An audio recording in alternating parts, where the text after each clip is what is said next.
Good evening friend, दिवलक्ष परिवार में आपका स्वागत है। मैं रोशन सर। चलिए हम लोग बिना समय गवाते हुए क्वेश्चन की तरफ आगे बढ़ते हैं। तो पहला क्वेश्चन क्या कह रहा है? तो पहला क्वेश्चन हमारा ये कह रहा है कि महत्वपूर्ण पुरस्कार 2020 सही सुमेलित है। तो महत्वपूर्ण पुरस्कार, तो इसमें ए नंबर में क्या कह रहा है कि पहला गुलबेंकियन पुरस्कार 2020 किसे दिया गया? ये मिला है ग्रेटा थनबर्ग। किसे मिला है? Greta Thunberg. किसे दिया गया? Greta Thunberg. ग्रेटा थनबर्ग कहाँ की है? स्वीडन की, और इनकी एज कितनी है? 17 साल। ग्रेटा थनबर्ग कहाँ की है? स्वीडन। कितनी एज है इनकी? 17 साल। ठीक है। और ग्रेटा थनबर्ग को टाइम पर्सन 2019 भी दिया गया है। Time person of the year भी दिया गया है। Time person of the year 2019 भी मिला है। ग्रेटा थनबर्ग 2017 में काफी चर्चा में आई थी, जब ये जलवायु परिवर्तन के खिलाफ आवाज उठाई। और ये इन्वायरमेंट एक्टिविस्ट यानी पर्यावरण संरक्षण के लिए कार्य करते हैं। बहुत सारे एनजीओ से भी जुड़ी है। तो संयुक्त राष्ट्र में भी अपना ये जलवायु परिवर्तन के खिलाफ आवाज उठाई थी। तो इसीलिए इनको गुलबेंकियन अवार्ड दिया गया। ठीक है। गुलबेंकियन किसके लिए दिया जाता है? मानवता के लिए। पहला गुलबेंकियन, यानी इससे पहले किसी को नहीं दिया गया गुलबेंकियन। तो गुलबेंकियन मानवता के लिए दिया जाता है। और पहला पुरस्कार किसे दिया गया? Greta Thunberg. किस देश की है ग्रेटा थनबर्ग? स्वीडन की। कितने साल की है? 17 साल की। इसे 10% ऑफ द ईयर 2019 भी मिला है। ठीक है। ये दोनों आपको याद रखना। अब देखिए बी नंबर ऑप्शन में क्या कहना है। बी नंबर ऑप्शन में कह रहा है कि गांधी नोबेल शांति पुरस्कार 2020 किसे दिया गया? गांधी शांति नोबेल पुरस्कार 2020 किसे दिया गया? तो गांधी शांति नोबेल पुरस्कार 2020 जो है कन्हैया त्रिपाठी को दिया गया। किसे दिया गया है? कन्हैया त्रिपाठी।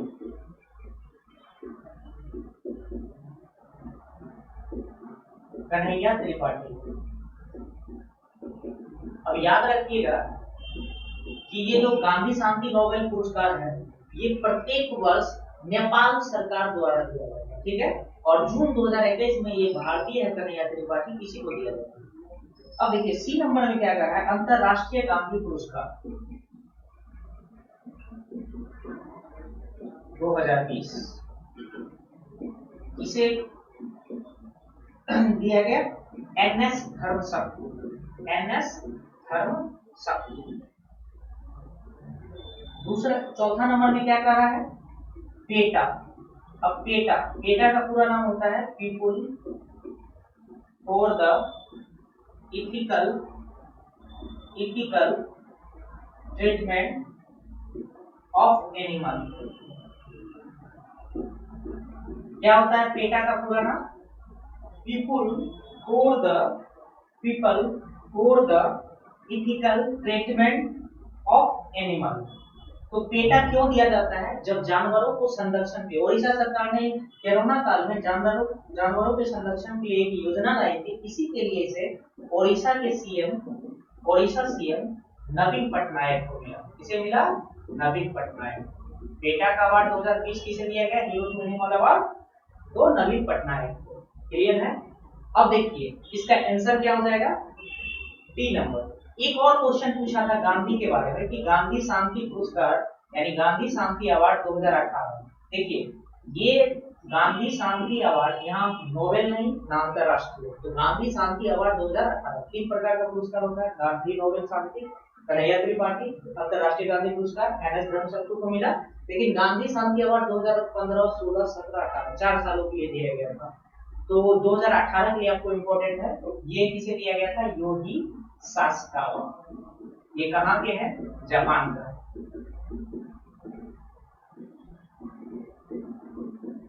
अब हम लोग तीसरे क्वेश्चन। अब ये कह रहा है कि WWF। अब ये WWF है क्या? तो इनके बारे में हम लोग जानते हैं। तो WWF जो है 2 नंबर में world wide fund for nature, इनका काम क्या है? ये जो WWF है, world wide fund for nature, इनका काम क्या है कि ये जो पर्यावरण संरक्षण है, पर्यावरण संरक्षण और जंगल को बचाना, इनका काम क्या है? जंगल को बचाना, ठीक है। और इनका स्थापना हुआ था 1961 में। स्थापना कब हुआ था? 1961। मुख्यालय कहाँ है? Gland, Switzerland, gland, Switzerland. और इसके जो ब्रांड एम्बेसडर कौन बने हैं? विश्वनाथ आनंद। विश्वनाथ आनंद के बारे में इससे पहले भी बोले थे कि राजीव गांधी खेल रत्न अवार्ड भी पहला प्राप्त किया था कौन? विश्वनाथ आनंद। किससे संबंधित है? तो ये शतरंज से संबंधित है। किस खेल से संबंधित है? शतरंज खेल, ठीक है। फिर से सुनिए, WWF का पूरा नाम होता है world wide fund for nature. यह पर्यावरण संरक्षण और जंगल को बचाना इनका कार्य है। इनका स्थापना हुआ था 1961। मुख्यालय कहाँ है? Gland, Switzerland. इनके ब्रांड एम्बेसडर कौन बने? विश्वनाथ आनंद। किस खेल से संबंधित है? शतरंज से। किस खेल से संबंधित है? शतरंज से।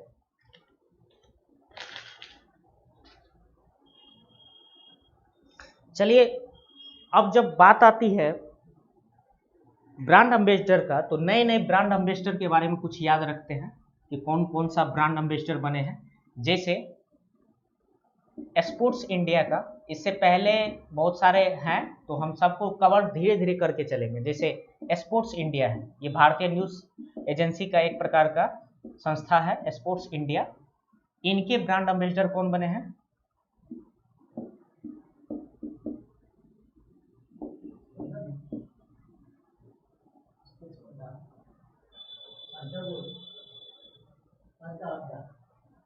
हाँ, अड्डा सही है, ये तो सही है, अड्डा है, स्पोर्ट्स अड्डा, स्पोर्ट्स अड्डा। स्पोर्ट्स अड्डा के ब्रांड एम्बेसडर कौन है? ब्रेटली। कौन है? ब्रेटली, ठीक है। उसके बाद नाडा, नाडा, नाडा जो है national anti doping agency, national anti doping agency. इसका पूरा नाम क्या होता है? National anti doping agency. जो खिलाड़ी, आप मान लीजिए कि जो बहुत सारे ड्रग्स वगैरह या मान लीजिए एनर्जी ड्रिंक कर लेकर खेल में उतरते हैं, तो उन पर जो प्रतिबंध लगाता है नाडा, इनका मुख्यालय नई दिल्ली है। इनके ब्रांड एम्बेसडर कौन बने हैं? सुनील शेट्टी। नाडा ब्रांड एम्बेसडर कौन है? सुनील शेट्टी। सुनील शेट्टी कौन है? सुनील शेट्टी, ठीक है। आरोग्य सेतु ऐप के कौन है brand ambassador? Aarogya Setu app, यह बने हैं अजय देवगन। कौन बने हैं? अजय देवगन। कौन बने हैं? अजय देवगन। फिर से सुनिए, world wide fund for nature के यानी WWF के brand ambassador Vishwanath Anand. Sports अड्डा का ब्रांड एम्बेसडर ब्रेटली, ऑस्ट्रेलियन खिलाड़ी। एंड नाडा, नाडा का अर्थ होता है नेशनल एंटी डोपिंग एजेंसी। इनके ब्रांड एम्बेसडर सुनील शेट्टी। और आरोग्य सेतु ऐप के ब्रांड एम्बेसडर अजय देवगन। ये 5 जो है ब्रांड एम्बेसडर, ये हाल ही में बने हैं, इसलिए इनके बारे में। और आगे धीरे धीरे सबको लेके चलेंगे, ठीक है। धीरे धीरे आपको 5-5 करके कंप्लीट करा देंगे। अब हम लोग चलते हैं नेक्स्ट। वर्तमान मुख्य सतर्कता आयुक्त कौन है? अब देखिए, तो ये हो जाएगा इसका आंसर बी नंबर, सचिव संजय कोठारी। सचिव संजय कोठारी। इससे पहले इनके बारे में मैं मतलब, मुख्य सतर्कता आयुक्त है क्या? ये भ्रष्टाचार रोकने की एक संस्था है, ठीक है। अब देखिए, इससे पहले मैंने नियुक्ति के बारे में बताया था। जैसे मुख्य सूचना आयुक्त कौन है वर्तमान में? विमल जुल्का। ये सब याद रखना है आपको, मोस्ट वीडियो क्वेश्चन सब है ये सब। मुख्य चुनाव आयुक्त कौन है? सुनील अरोड़ा। सुनील अरोड़ा।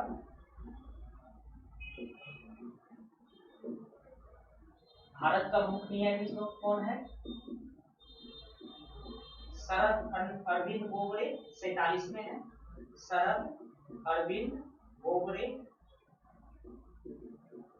ठीक है, शरद अरविंद बोबड़े।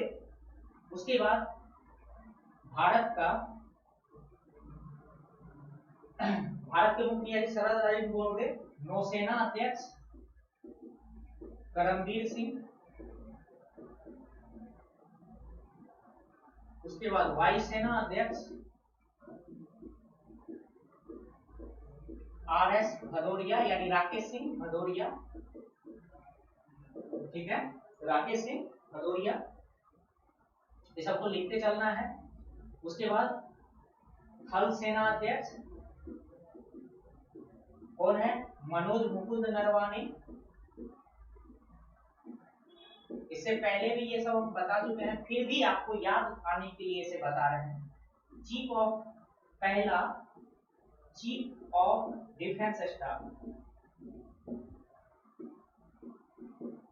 कौन है? बिपिन रावत। और इनके बारे में बताए थे कि जो बिपिन रावत है, ये जो चीफ ऑफ डिफेंस स्टाफ है, ये तीनों सेनाओं का प्रमुख हो जाएगा, ठीक है। तो इनके जो रिटायर्ड एज है, रिटायरमेंट का एज है, रिटायरमेंट का जो एज है इसका, इनका एज है 65 ईयर। कितना एज है? 65 ईयर। मतलब चीफ ऑफ डिफेंस स्टाफ का एज अगर आपसे पूछा जाए कितना है तो 65 ईयर। और पहला चीफ ऑफ डिफेंस स्टाफ कौन है? बिपिन रावत। दूसरा चीफ, अब चीफ ऑफ डिफेंस स्टाफ हो गया। अब कुछ केग कौन है वर्तमान? तो हमारे केग कौन है वर्तमान में? गिरीश चंद्र मुर्मू। उसके बाद सीजीए कौन है भारत के? महालेखा नियंत्रक, ये है नियंत्रक एवं महालेखा परीक्षक, ये है महालेखा नियंत्रक, ठीक है। तो ये कौन है? सोमा राय बर्मन।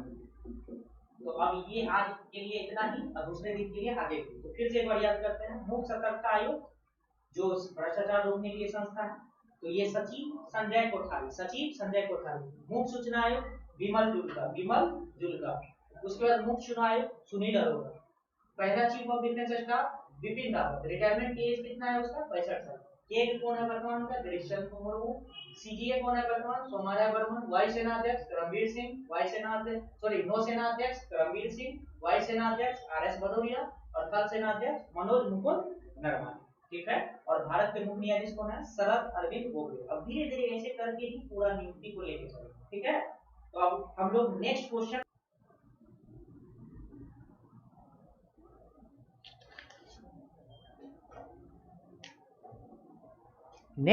ये कह रहा है कि स्क्लेरेनकाइमा उत्तक की कोशिका भित्ति किसके कारण मोटी होती है। अब हम लोग समझते हैं कि ये स्क्लेरेनकाइमा होता क्या है। तो पहले हम लोग ये समझते हैं कि उत्तक क्या होता है। तो उत्तक को अंग्रेजी में हम लोग क्या बोलते हैं? टिश्यू, ठीक है, टिश्यू। उत्तक क्या बोलते हैं? टिश्यू।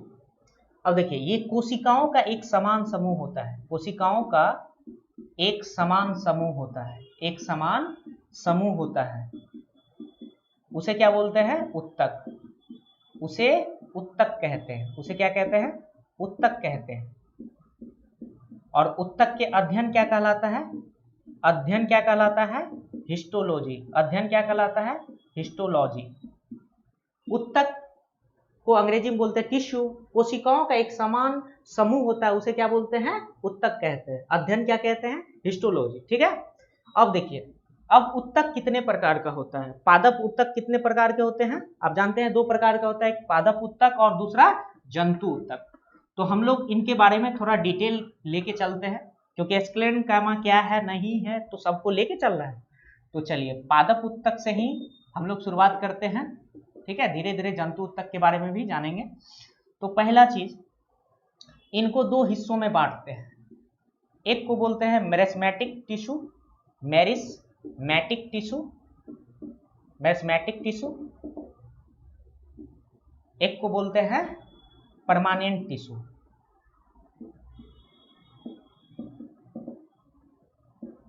इसको बोलते हैं विभज्योतक। इसको क्या बोलते हैं? विभज्योतक। हिंदी में क्या बोलते हैं? विभज्योतक उत्तक। इसे क्या बोलते हैं? अस्थाई उत्तक, ठीक है। अब देखिए, पादप उत्तक 2 हिस्सों से मिलकर बना है। एक को बोलते हैं मेरिस्मेटिक, दूसरा को बोलते हैं परमानेंट। देखिए, ये जो मेरिस्मेटिक है ये 3 प्रकार का होता है। एक होता है एपिकल मेरिस्मेटिक यानी शीर्ष विभज्योतक। देखिए, यहाँ मेरिस्मेटिक लिखने में थोड़ा ज्यादा लगेगा तो इसलिए एपिकल शीर्ष विभज्योतक। एक होता है इंटरनली, इंटरकलरी, तो इसको बोलते हैं अंतःपृष्ठ, अंतःपृष्ठ बीजोतक। एक को बोलते हैं लेटरल, इसको बोलते हैं क्या हम लोग, पार्श्व बीजोतक। अब देखिए इन दोनों के बारे में जानते हैं, एपिकल, इंटरली, लेटरल। ये जो एपिकल है और ये जो लेटरल है, इंटरनल है, यह क्या होता है, सेकेंडरी ग्रोथ बढ़ाता है, प्राइमरी ग्रोथ बढ़ाता है। क्या बढ़ाता है, प्राइमरी ग्रोथ। जैसे ये जो है मेरिस्मेटिक टिश्यू का प्राइमरी ग्रोथ बढ़ाता है। कहने का मतलब है, एपिकल जानते होंगे कि जैसे मोटाई बढ़ाना, जैसे लंबाई बढ़ाना, ठीक है। और लेटरल में क्या हो जाता है, जैसे मोटाई बढ़ाना। तो ये जो होता है लेटरल क्या होता है, सेकेंडरी ग्रोथ होता है, सेकेंडरी ग्रोथ बढ़ाता है, ठीक है। इनके बारे में और फिर डिटेल धीरे धीरे जानेंगे। ये जो अस्थायी उत्तक है ये भी दो प्रकार का होता है, एक को बोलते हैं हम लोग क्या, सिंपल टिश्यू, एक को बोलते हैं कॉम्प्लेक्स में आप लोग जानते होंगे कि दो प्रकार का होता है, एक जाइलम और दूसरा फ्लोएम, ठीक है। लेकिन इसके एक होता है सिंपल टिश्यू में कोलेनकाइमा, स्क्लेरेनकाइमा, एक होता है पेरेनकाइमा। अब देखिए इनको दो हिस्सों में जो हमने बांटा, पादप उत्तक को दो हिस्सों में बांटते हैं, एक मेरिस्मेटिक टिश्यू, दूसरा परमानेंट टिश्यू। मेरिस्मेटिक को बोलते हैं बीजोतक और परमानेंट को बोलते हैं अस्थायी उत्तक। जो मेरिस्मेटिक होता है ये तीन प्रकार का होता है, एपिकल, इंटरकलरी और लेटरल, ठीक है।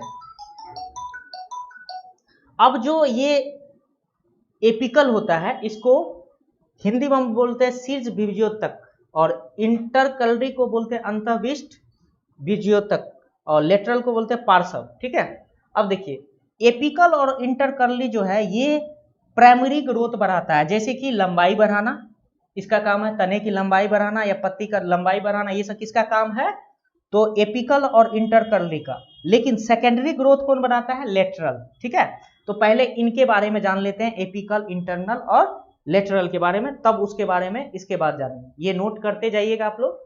अब देखिए, अब तो ये हो गया, तो अब एपिकल और ये जो तीनों चीज है इनके बारे में थोड़ा सा डिटेल जानते हैं, तब हम लोग जाते हैं कोलेनकाइमा की तरफ। जो एपिकल है इनका काम क्या है, एपिकल मेरिस्टेमेटिक, ये क्या करता है, तनों की लंबाई को बढ़ाता है। क्या करता है, शिरस्थ लंबाई। एपिकल क्या करता है, तने और जड़ों को लंबाई बढ़ाता है। और देखिए एक होता है इंटरकलरी,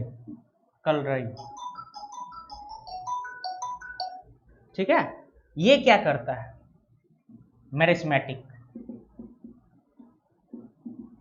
ये क्या करता है, इंटरकलरी। मेरिस्मेटिक क्या करता है, तो यह जो है आप देखे होंगे कि बांस है, जैसे मान लीजिए एक बांस है, तो बांस के बीच में दो गो नोट आता है ना, इसमें कभी कभी देखे होंगे बांस होता है उसमें दो गो नोट आता है, इन दोनों के बीच का जो लंबाई बढ़ाने का काम है ये किसका काम है, इंटरकलरी मेरिस्मेटिक का, ठीक है। उसके बाद होता है लेटरल, एक होता है लेटरल मेरिस्मेटिक। ये क्या करता है, तने की मोटाई बढ़ाता है। क्या करता है, तने की मोटाई बढ़ाता है।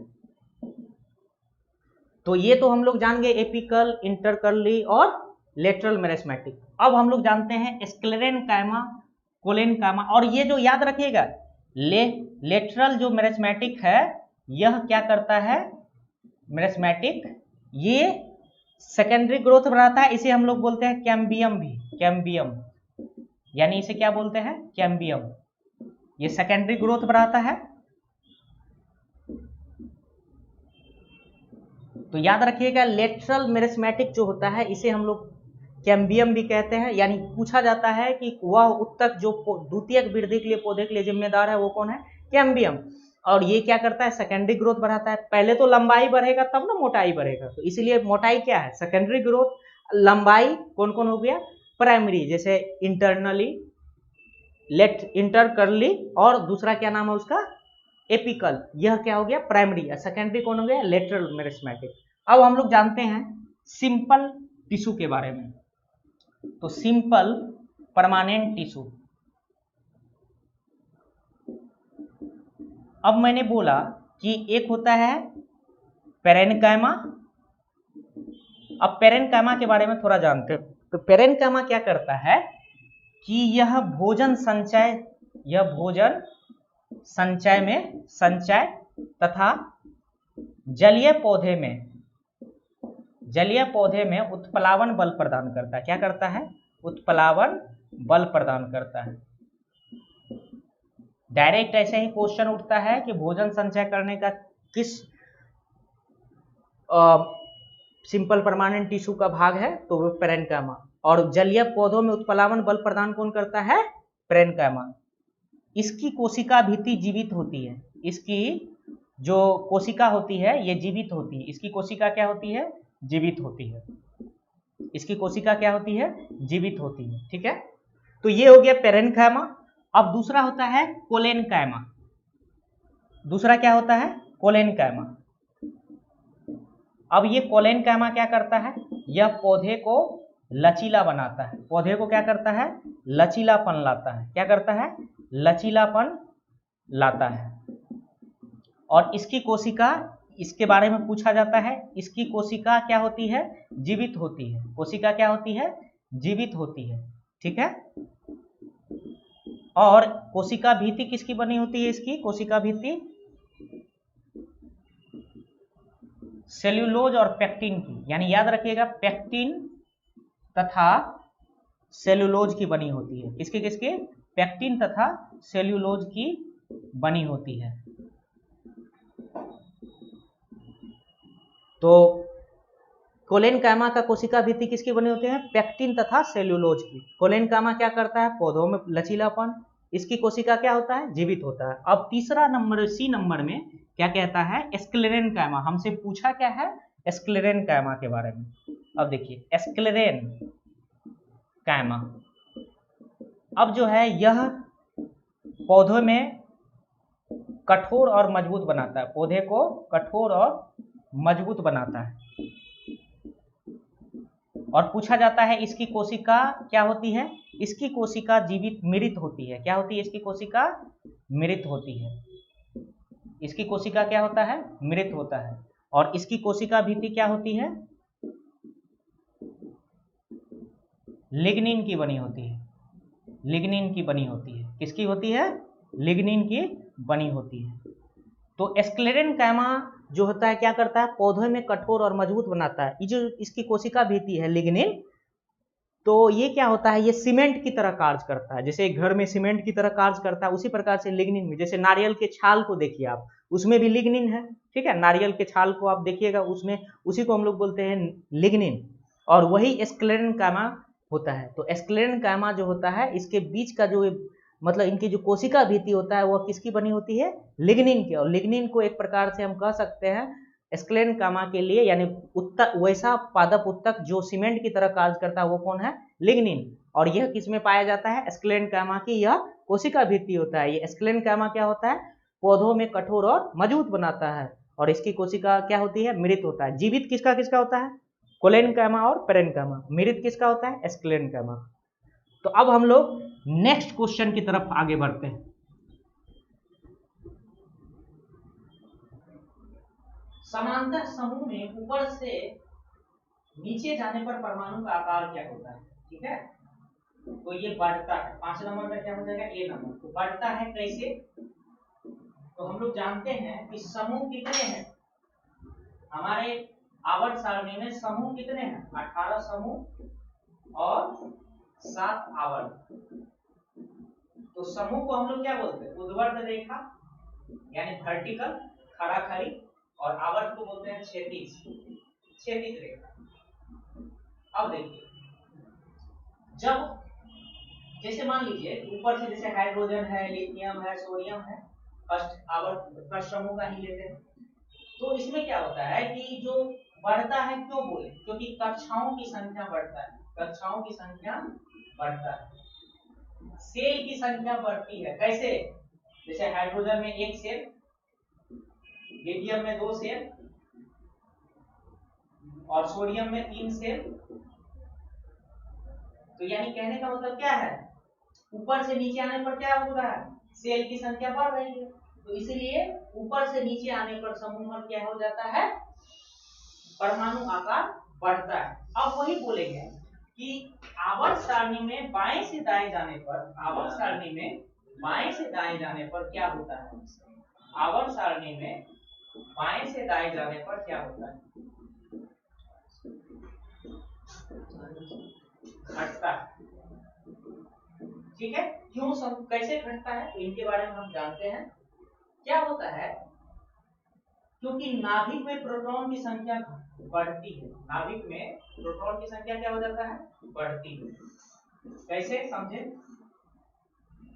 जैसे मानिए कि एक एटम है, एक एलिमेंट है, और इस नाभिक में जैसे इसके बाह्यतम कक्षा में इलेक्ट्रॉन ले लीजिए या वैसे ही इलेक्ट्रॉन ले लीजिए, ये क्या करेगा, पॉजिटिव नेगेटिव चार्ज है तो यहाँ अट्रैक्शन फोर्स काम करेगा, तो इसमें जो फोर्स काम करेगा इलेक्ट्रोस्टैटिक फोर्स काम करेगा। तो जब ये इलेक्ट्रॉन क्या करेगा, नाभिक की ओर खींचा चलाएगा, तो क्या करेगा, नाभिक का आकार क्या करेगा, छोटा करेगा। तो इसलिए क्या हो जाता है, आवर्त सारणी में बाएं से दाएं जाने पर क्या हो जाता है, आकार, परमाणु आकार क्या हो जाता है, घटता है। क्लियर है? अब हम लोग नेक्स्ट क्वेश्चन पे चलते हैं। अब नेक्स्ट क्वेश्चन की तरफ हम लोग बढ़ते हैं। कह रहा है कि निम्नलिखित में से कौन एक धातु के संबंध में सत्य है। जैसे देखिए, आप बताइए कि पीरियोडिक टेबल में कितने धातु हैं, 91 धातु है, 20 उपधातु है, अधातु है और 7 उपधातु है। ठीक है, धातु कहाँ रखी जाती है, बाईं के तरफ, और अधातु कहाँ रखा जाता है, दाईं के तरफ, बाईं और यह कहाँ होता है, दाईं और ये टेढ़ी मेढ़ी रेखा पर। आपको पता होना चाहिए पीरियोडिक टेबल में 91 धातु, 20 अधातु और 7 उपधातु है, और धातु का क्या होता है, ऑक्साइड क्षारीय होता है। धातु का ऑक्साइड क्या होता है, क्षारीय। इतना आपको धातु के बारे में याद रखना है, धातु का ऑक्साइड क्या होता है, क्षारीय, और अधातु का ऑक्साइड अम्लीय होता है, और यह दोनों होता है। उपधातु में क्या होता है, दोनों होता है, उपधातु में दोनों, अम्लीय तथा क्षारीय दोनों। अगर आपसे पूछा जाए पीरियोडिक टेबल में कितने तत्व है, 118, और उस दिन बताए थे पहला तत्व हाइड्रोजन है और पहला धातु तत्व लिथियम है और अंतिम तत्व ऑर्गेनाइजेशन है। 91 धातु है और 20 अधातु है, 7 उपधातु है। धातु पीरियोडिक टेबल के बाईं ओर होता है, और ऑक्साइड इसका क्या होता है, धातु का क्षारीय होता है। अधातु को कहाँ होता है पीरियोडिक टेबल में, दाईं ओर, इसका ऑक्साइड क्या होता है, अम्लीय होता है, और उपधातु कहाँ होता है, टेढ़ी मेढ़ी रेखा पर, और इसका अम्लीय क्या होता है, इसका ऑक्साइड क्या होता है, अम्लीय तथा क्षारीय दोनों। अब देखिए यहाँ पूछ रहा है कि इनके बारे में, यह इलेक्ट्रॉन त्यागने की प्रवृत्ति रखता है या नहीं, यह इलेक्ट्रॉन त्यागने की प्रवृत्ति रखता है या नहीं। जैसे हम लोग ले लेते हैं धातु, 3 धातु एग्जाम्पल लेते हैं। जैसे आप सोडियम ले लीजिए, सोडियम का क्या होता है इलेक्ट्रॉनिक विन्यास 281, मैग्नीशियम का क्या होता है 282, एल्युमिनियम का क्या होता है 283। अब देखिए ये तीनों क्या है, धातु है, धातु है ना। अब देखिए इनके बाह्यतम कक्षा में कितने इलेक्ट्रॉन है, सोडियम में 1, मैग्नीशियम में 2, एल्युमिनियम में 3। तो कोई भी एलिमेंट क्या चाहता है, अपना ऑक्टेट पूरा करने के लिए क्या करेगा, अपना ऑक्टेट पूरा करने के लिए उसके पास 8 इलेक्ट्रॉन चाहिए बाह्यतम कक्षा में। बाह्यतम कक्षा में मैक्सिमम कितने इलेक्ट्रॉन चाहिए, ऑक्टेट पूरा करने के लिए 8 इलेक्ट्रॉन।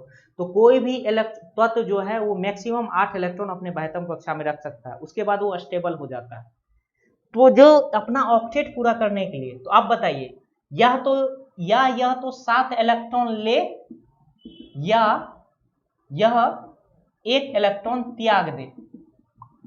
इसे तो कोई 7 इलेक्ट्रॉन देने वाला है नहीं, तो ये क्या करेगा, 1 इलेक्ट्रॉन त्याग देगा। तो क्या धातु इलेक्ट्रॉन त्यागने की प्रवृत्ति रखता है, तो ये सही होगा। दूसरा चीज कह रहा है कि यह विद्युत धनात्मक होती है। अब विद्युत धनात्मक के लिए जानिए क्या होता है। और इसके बाह्यतम कक्षा में कितने इलेक्ट्रॉन होता है, 1 2 3, ये भी सही है। और यह इलेक्ट्रॉन त्यागने की प्रवृत्ति देता है। अब देखिए इसमें जैसे मान लीजिए कि एल्युमिनियम है, अब एल्युमिनियम से 3 इलेक्ट्रॉन निकलते हैं, तो 3 इलेक्ट्रॉन जब निकलते हैं तो इस पर 3 पॉजिटिव चार्ज आता है। जैसे मान लीजिए कोई भी एटम है, तो एटम से अगर ये इलेक्ट्रॉन निकालते हैं, बाहर निकालते हैं, तो इस पर क्या आ जाता है, पॉजिटिव चार्ज। तो जो एल्युमिनियम है, इससे 3 इलेक्ट्रॉन निकाले तो 3 पॉजिटिव चार्ज आ गया। तो यह क्या है, यह विद्युत धनात्मक होता है, हाँ होता है, ठीक है। और इसके बाह्यतम कक्ष में कितने, 1 2 3 इलेक्ट्रॉन होते हैं। तो इनमें से सभी 6 नंबर का क्या हो जाएगा, डी नंबर। नेक्स्ट क्वेश्चन की तरफ हम लोग चलते हैं। कह रहा है कि निम्नलिखित में से किसमें परिवर्तन करके वाष्पीकरण की दर को बढ़ाया जाता है। अब देखिए वाष्पीकरण की दर को बढ़ाया जाता है, तो हम ये समझेंगे कि वाष्पीकरण होता क्या है। जैसे आप द्रव से वाष्प में बदलते हैं, गैस में बदलते हैं, द्रव से गैस में बदलने की प्रक्रिया क्या कहलाती है, वाष्पीकरण कहलाता है।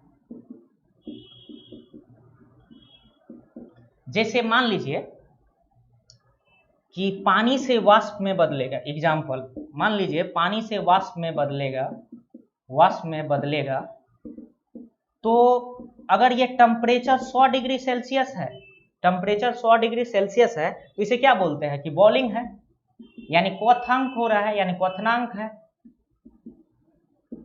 तो 100 से 100 डिग्री सेल्सियस पर इसे हम गर्म करते हैं, तब यह क्या कहलाया, तो ये क्वथनांक है। लेकिन क्वथनांक से कम तापमान पर गर्म करते हैं तो वाष्पीकरण कहलाता है, इसे वाष्पीकरण भी कहते हैं। जैसे वाष्पीकरण के लिए हम लोग एग्जाम्पल के लिए जानते हैं, जैसे सुराही, आप देखे होंगे कि जो घड़ा है वो ये सुराही जो है वो ठंडा क्यों रहता है, इसी वाष्पीकरण प्रक्रिया के द्वारा। नदी का पानी सूखना, यह भी किसके द्वारा, वाष्पीकरण प्रक्रिया के द्वारा। कूलर का ठंडा होना, वाष्पीकरण प्रक्रिया के द्वारा। तो जब पानी से वाष्प में बदलेंगे तो टेम्परेचर 100 डिग्री सेल्सियस होगा, तो वो बॉइलिंग या क्वथनांक कहलाएगा। लेकिन इसी क्वथनांक से कम, यानी 100 डिग्री सेल्सियस से कम तापमान पर अगर हम गर्म करते हैं तो वह प्रक्रिया वाष्पीकरण कहलाती है। और वाष्पीकरण की प्रक्रिया में आपसे पूछा जा रहा है कि सतह क्षेत्र को घटाकर, नहीं, सतह क्षेत्र को क्या करता है, सतह क्षेत्र बढ़ाकर, ठीक है। उसके बाद तापमान को बढ़ाकर, टेम्परेचर भी क्या होता है, बढ़ता है, वायु की गति कम करके, यानी वायु की गति कम करके, नहीं, वायु की गति बढ़ा के। तो ये तीनों बढ़ना चाहिए, सतह क्षेत्र भी बढ़ना चाहिए, टेम्परेचर भी बढ़ना चाहिए, वायु गति भी क्या होना चाहिए, बढ़ना चाहिए।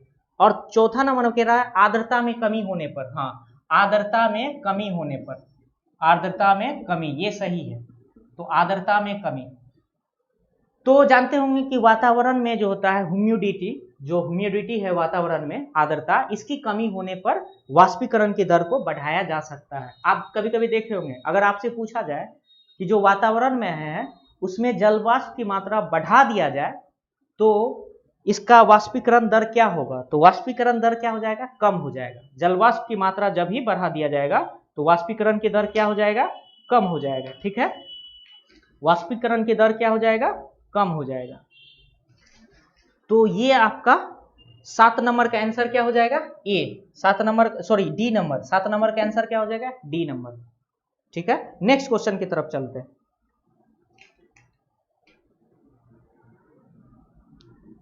नेक्स्ट क्वेश्चन कर रहा है चंद्रमा के सतह पर जी का मान पृथ्वी के सतह का 1/6 है।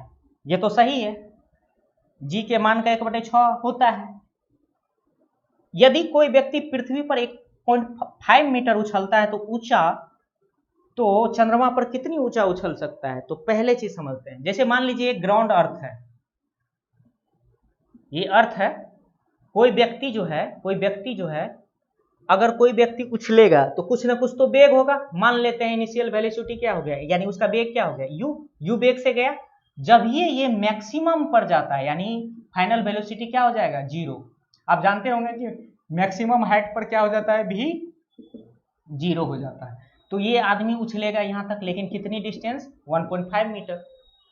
तो आप फॉर्मूला लगा दीजिए, v स्क्वायर बराबर यू स्क्वायर प्लस 2as। अब देखिए v तो यहाँ क्या हो गया, मैक्सिमम हाइट पे जाएंगे तो v क्या हो जाएगा, 0। तो v क्या हो गया यहाँ 0 और यू स्क्वायर। अब देखिए जब कोई व्यक्ति ऊपर की ओर उछलता है तो a क्या हो जाता है, -g होता है, तो -2a। अब देखिए विस्थापन इसके मामले में क्या है, हाइट ही है, तो ये क्या हो गया h। अब देखिए तो अब हम लोग लिख सकते हैं h बराबर यू स्क्वायर बाय 2g लिख सकते हैं, you square by 2g। h बराबर क्या लिख सकते हैं, यू स्क्वायर बाय 2g। अब देखिए यहाँ यू स्क्वायर क्या है, फिक्स है यू।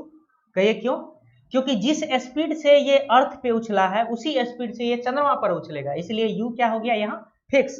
तो h इनवर्सली प्रोपोर्शनल 1/g लिख सकते हैं हम लोग। तो यानी h1 बाय h2 बराबर g2 बाय g1। अब देखिए h1 कितना दिया है, 1.5 मीटर, और h2 मून पर, तो ये मून का है, और g2 कितना दिया है, तो अब देखिए g गुना 6 g1, तो g कट गया, और h2 कितना हो गया, h2 कितना हो गया 9 मीटर। तो यानी मून पर कितने हो जाएंगे, 9 मीटर। वैसे निकालने के लिए तो डायरेक्ट भी निकल जाता, लेकिन इनके बारे में थोड़ा जो कंसेप्ट है वो समझना पड़ेगा, आखिर ये कैसे निकला। तो क्या हो जाएगा इसका 9 मीटर। तो नेक्स्ट क्वेश्चन के ए नंबर 8 का क्या हो जाएगा, ए नंबर। नेक्स्ट कहा जा रहा है कि राष्ट्रपति के संबंध में कौन सा सही सुमेलित है, कौन सा है, कार्यपालिका का प्रधान होता है। पहले हम लोग जानते हैं राष्ट्रपति के बारे में कुछ चीजें। जिसे राष्ट्रपति जानते होंगे कि संवैधानिक प्रधान होता है। राष्ट्रपति क्या होता है, संवैधानिक प्रधान होता है। संवैधानिक प्रधान, कार्यपालिका प्रधान,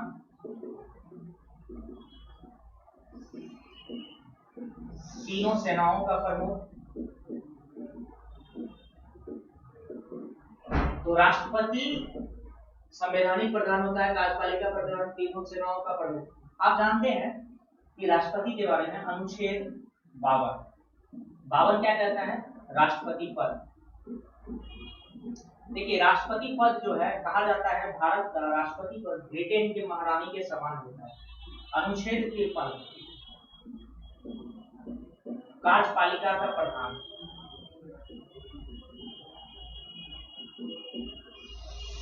लेकिन वास्तविक प्रधान बोलेंगे तो प्रधानमंत्री। अनुच्छेद 54 निर्वाचक मंडल। अब देखिए उसमें क्वेश्चन में दिया हुआ है कि लोकसभा, राज्यसभा, यानी लोकसभा, राज्यसभा और विधानसभा के निर्वाचित सदस्य होते हैं, ठीक है। तो जैसे मान लीजिए कि 3 अब केंद्र शासित प्रदेश भी है जहां विधानसभा भी है, दिल्ली, पांडिचेरी और जम्मू कश्मीर। तो उन सभी के भी जो निर्वाचित सदस्य होंगे वो भी राष्ट्रपति के निर्वाचक मंडल में भाग लेंगे। और निर्वाचक मंडल राष्ट्रपति कहां से लिए हैं, आयरलैंड से, ठीक है।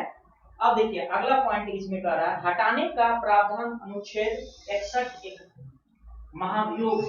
अब ये महाभियोग प्रक्रिया क्या था, तो महाभियोग प्रक्रिया जो हम लोग कहां से लिए हैं, अमेरिका से लिए हैं। कहां से लिए हैं, अमेरिका से, यूएसए से लिए। ये महाभियोग प्रक्रिया होता क्या है, राष्ट्रपति के लिए महाभियोग प्रक्रिया जो होता है संविधान का 1/4, संविधान का संसद का 1/4 सदस्य जो है उनको क्या करता है, समर्थन करता है या हस्ताक्षर करके राष्ट्रपति साहब को 14 दिन पहले ही सूचना दे दी जाती है कि राष्ट्रपति साहब हम आपको हटाने के लिए महाभियोग प्रक्रिया लाते हैं। जब वो राष्ट्रपति के पास पहुंचता है उसके बाद संसद क्या करता है, पहले सदन में 2/3 बहुमत से पहला सदन में पास करता है, फिर 2/3 बहुमत से दूसरे सदन में पास करता है। जब ये पास हो जाती है, बहुमत पास हो जाती है, तब वो महाभियोग मानी जाती है। अभी तक किसी भी भारत के राष्ट्रपति पर नहीं लगाया गया है, लेकिन ये महाभियोग प्रक्रिया कहाँ से है, यूएस से। और राष्ट्रपति पर महाभियोग की प्रक्रिया किस अनुच्छेद में है, 61। और दूसरा इसमें कह रहा है अध्यादेश अनुच्छेद 123 के तहत जारी की जाती है। ठीक है, अध्यादेश का मतलब क्या होता है, जब संसद सत्र नहीं चल रहा है या विधानसभा सत्र नहीं चल रहा है, उस परिस्थिति में क्या करता है, राष्ट्रपति या राज्यपाल अध्यादेश जारी कर देता है, ताकि उस समय कानून व्यवस्था ठीक रहे। तो ये जो अध्यादेश जारी करने का अधिकार मात्र 6 सप्ताह के लिए लागू होता है। किस अनुच्छेद में, 123 में, राष्ट्रपति को। अब वही राज्यपाल को बोलेंगे तो अनुच्छेद 213, वो भी 6 सप्ताह के लिए ही लागू होता है, लेकिन वहां विधानसभा। तो इनमें से सभी, 9 नंबर का आंसर क्या हो जाएगा, इनमें से सभी। अब हम लोग नेक्स्ट, मानव में अमोनिया जो जहरीला है यूरिया में बदलता है, तो यह किस में बदलता है, यह बदलेगा यकृत में। किस में होता है, यकृत में। 10 का बी नंबर। नेक्स्ट क्वेश्चन की तरफ। पकोही वन जीव अभ्यारण्य कहाँ है, तो अरुणाचल प्रदेश में। पकोही 11 का क्या हो जाएगा, ए नंबर। नेक्स्ट क्वेश्चन की तरफ। प्रकृति में सबसे अधिक पाए जाने वाला कार्बनिक यौगिक क्या है, सेलुलोज। अब पता होगा शैवाल की कोशिका भित्ति किसकी बनी होती है, सेलुलोज की। तो ए नंबर, प्रकृति में सबसे अधिक पाए जाने वाला कार्बनिक यौगिक है सेलुलोज, 12 का ए। 13 नंबर में क्या कह रहा है कि आउटपुट और इनपुट डिवाइस। अब इनपुट और आउटपुट डिवाइस के बारे में हम लोग थोड़ा जान लेते हैं कि आउटपुट कौन है, इनपुट कौन है। ठीक है, जैसे पूछ देता है आउटपुट इनपुट के बारे में एग्जाम्पल। अब देखिए, जैसे इनपुट डिवाइस का एग्जाम्पल याद रखिएगा। जैसे आपको कह सकते हैं माउस, कीबोर्ड, उसके बाद स्कैनर, उसके बाद जॉयस्टिक, ट्रैक बॉल, ये सब क्या है, इनपुट डिवाइस है। ठीक है, लाइट पेन। अब इसमें से कुछ पूछा जाता है, जॉयस्टिक क्या करता है, कंप्यूटर में गेम खेलने के लिए। ठीक है, लाइट पेन जो लिखा जाता है ऑनलाइन पढ़ाने के लिए। तो ये light pen, track ball, joystick, scanner, keyboard, mouse, ये सब क्या है, इनपुट डिवाइस है। अब देखिए, माउस का खोजकर्ता कौन है, डगलस एंजेलबर्ट। कौन है, डगलस एंजेलबर्ट। कीबोर्ड के लॉथम सेल्स, कीबोर्ड के खोजकर्ता कौन है, लॉथम सेल्स। और माउस का डगलस एंजेलबर्ट। देखिए, कीबोर्ड में कम से कम 104 बटन होना चाहिए अच्छा कीबोर्ड के लिए। ठीक है, अब आते हैं आउटपुट डिवाइस में।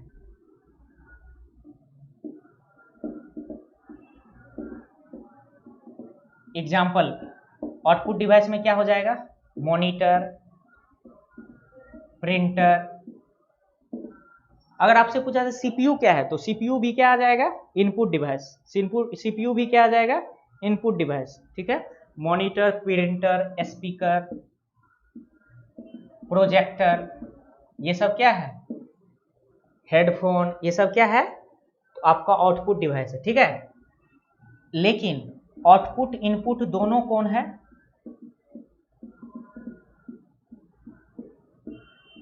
यह हम लोग किसको बोलते हैं, मॉडेम को। आउटपुट इनपुट डिवाइस कौन है, मॉडेम। ठीक है, अब हम लोग नेक्स्ट क्वेश्चन की तरफ बढ़ते हैं। इसका आंसर आप लोग मिलाइए तो क्या होगा, 13 नंबर का मॉनिटर और प्रिंटर। आउटपुट डिवाइस कौन हो जाएगा, मॉनिटर और प्रिंटर। कंप्यूटर सिस्टम में टेक्स्ट और न्यूमेरिकल डाटा प्रवेश करने की सर्वाधिक सामान्य पद्धति क्या है, वो कीबोर्ड है। ठीक है, कीबोर्ड में ही न्यूमेरिकल पद्धति का प्रयोग किया जाता है। और ये कीबोर्ड का खोज कौन किया था, लॉथम सेल्स। ठीक है, और कीबोर्ड में कितने बटन होना चाहिए, 101 से लेकर 104। ठीक है, 104 ही याद रखिए अच्छे के लिए। तो 14 में का आंसर क्या हो जाएगा, ए नंबर, कीबोर्ड। अब अगला क्वेश्चन, गैमीट की शुद्धता के नियम का प्रतिपादन कौन किया था, तो गैमीट की शुद्धता का नियम कौन प्रतिपादन किया था, मेंडल साहब ने। मेंडल साहब ने। नौक्रिक रिज राष्ट्रीय उद्यान कहाँ है? मेघालय में। नौक्रिक रिज राष्ट्रीय उद्यान कहाँ है? मेघालय। 16 का ए नंबर। कोलेस्ट्रोल क्या है? 17 नंबर का। नेक्स्ट क्वेश्चन, कोलेस्ट्रोल क्या है? कोलेस्ट्रोल जंतु वसा में उपस्थित वसीय एल्कोहल है। ठीक है, कोलेस्ट्रोल के कारण ही क्या होता है? 17 का सी नंबर होगा। कोलेस्ट्रोल के कारण ही क्या हो जाता है? हृदय घात होता है, हार्ट अटैक होता है। 17 का सी नंबर। नेक्स्ट क्वेश्चन, राष्ट्रपति के कौन सा अनुच्छेद राष्ट्रपति को उच्चतम न्यायालय के परामर्श करने का प्रदान करता है? ठीक है, तो अनुच्छेद 18 का क्या हो जाएगा? अनुच्छेद 143। अनुच्छेद 143 उच्चतम न्यायालय से परामर्श ले सकता है राष्ट्रपति। 18 का। 19 का मैक्सिमम। नेक्स्ट क्वेश्चन, किस प्रकार का रेडियो सक्रिय धातु का प्रयोग पृथ्वी के आयु निर्धारण के लिए होता है? ठीक है, तो इसका होता है यूरेनियम डेटिंग। ठीक है, यूरेनियम डेटिंग। इसका प्रयोग कहां करते हैं हम लोग? पृथ्वी के आयु निर्धारण। और कार्बन डेटिंग का प्रयोग किसके लिए करते हैं? जीवाश्म के लिए। कार्बन डेटिंग का जीवाश्म अध्ययन हेतु। जीवाश्म अध्ययन हेतु किसका प्रयोग करते हैं? कार्बन डेटिंग, यूरेनियम डेटिंग का पृथ्वी का आयु निर्धारण। 19 का क्या हो जाएगा? ए नंबर। 19 का ए। नेक्स्ट क्वेश्चन, प्राचीन काल में कलिंग का एक महान शासक कौन था? तो कलिंग का जो महान शासक था वो था खारवेल। कौन था? खारवेल। तो 20 नंबर का क्या हो जाएगा? खारवेल। B number. यानी खारवेल क्या था? जैन धर्म से संबंधित था। खारवेल जैन धर्म से संबंधित है। ये याद रखिएगा कि खारवेल का संबंध किससे है? जैन धर्म से। और ये हाथी गुम्फा अभिलेख का संबंध किससे है? खारवेल से। ठीक है, और प्राचीन काल में एक महान शासक कौन था कलिंग का? तो खारवेल था। और कलिंग कहाँ है? उड़ीसा में। 20 का क्या हो जाएगा? बी नंबर, यानी खारवेल।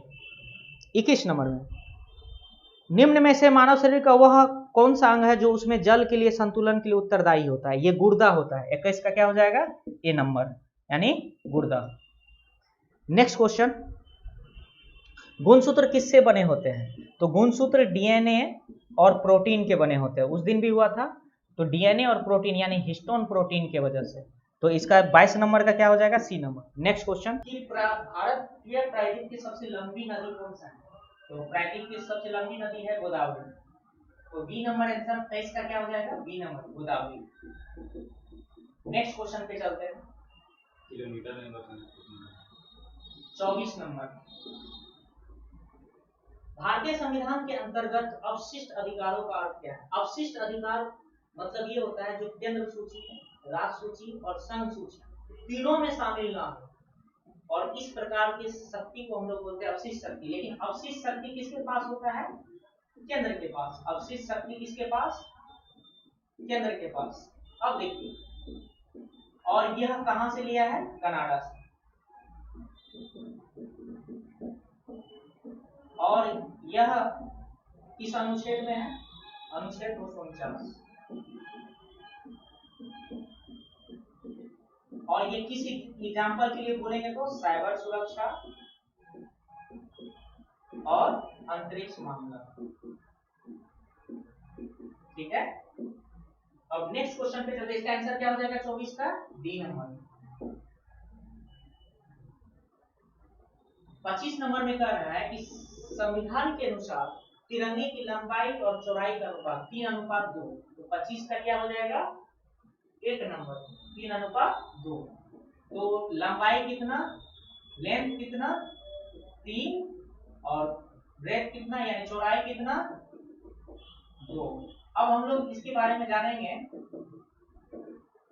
कि राष्ट्रीय ध्वज जो है, सबसे पहले उस दिन भी बताए थे कि राष्ट्रीय ध्वज भारत के पहली महिला जो क्रांति का जनक कहलाती है, मैडम मिताली कामा, जो भारत की माता कहलाती है। इसी ने 1907 में स्टुटगार्ट जर्मनी में झंडा फहराई थी 1907। इसलिए भारतीय क्रांति का जननी किसे कहते हैं?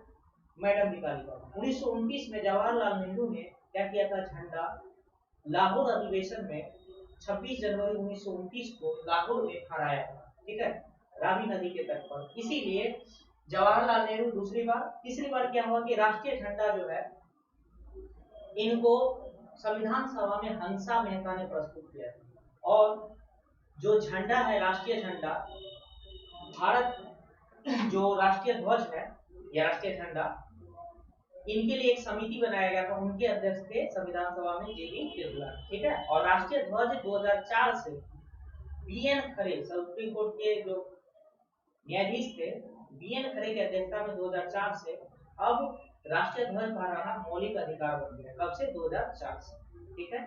चलिए, गुड नाइट। और आपका लाइव नहीं है ये क्लास, आपके लिए ये रिकॉर्डिंग है, क्योंकि वाईफाई के प्रॉब्लम की वजह से नहीं हो पाया। कोई भी जान के नहीं चाहता है प्रॉब्लम, किसी को पूछ के प्रॉब्लम नहीं आती है, इसलिए आप लोग को भी थोड़ा मैनेज करना पड़ेगा।